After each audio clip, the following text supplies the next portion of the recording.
she's not the real type of person nga sweet.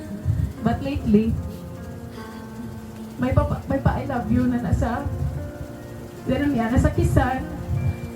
Maglakat ko sa opisina, mamalakat ako. Ang pambala sa halong. Tapos, may pahabol pa ng I love you. Pagkulit ko, maaari na ko. Makis ka naman na siya. Umaga memories. Those were the days.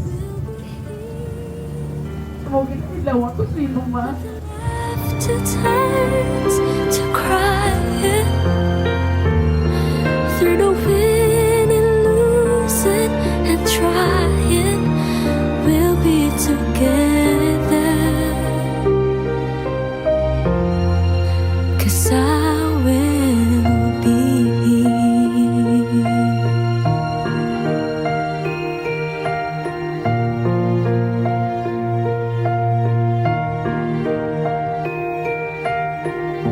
Tomorrow morning, if you wake up and the future is unclear, I will be here. On subok ng panahon, graduation, tungkol moving up. Subok, si Rita, she is also graduating with flying honors. Manapog hindi siya medalya subok. Doon ako lang lato nga nagkakabit sa iyang amigo. Una-una nga medalya, ang anong kamedalya nga iya naangkol, medalya kapulawan gikan sa iya anong kabataan. Ang kalipay sa isang ginikanan nga makita ang iyang bataan nga malipayon kag madinalangkon sa ilang pagpapamuli. Kaya kalipay ka kadalagan sa iyang kabataan, iyang nga kalipay ka kadalagan. Tungod kay ang unod, mabalaan natin sa bunga. May isa ka bagay, ang may lapitan kita kay Dila. Amo nga siya isa kamaayo nga tinungyanan sa Diyos sa bugay nga kaya na batong nga halungan yun sa husto sa dihin hindi naghatag sa kayuhan, hindi lamang sa iyong kalingon kundi para sa iban.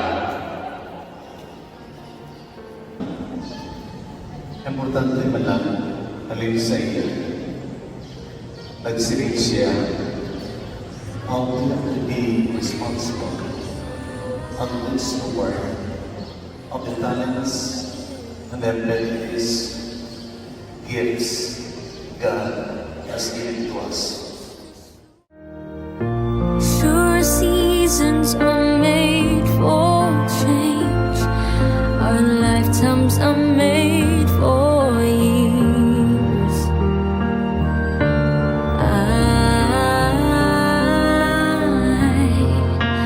I will be here.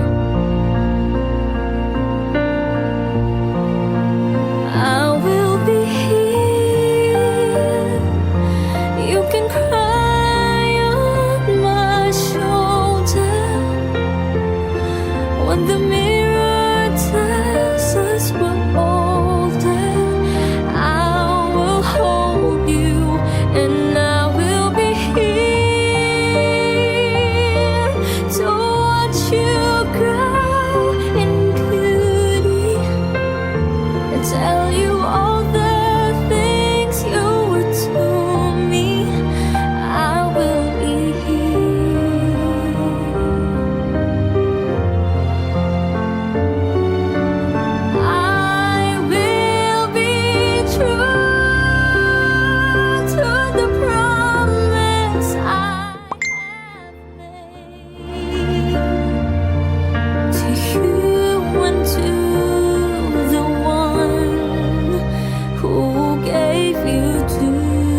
peace.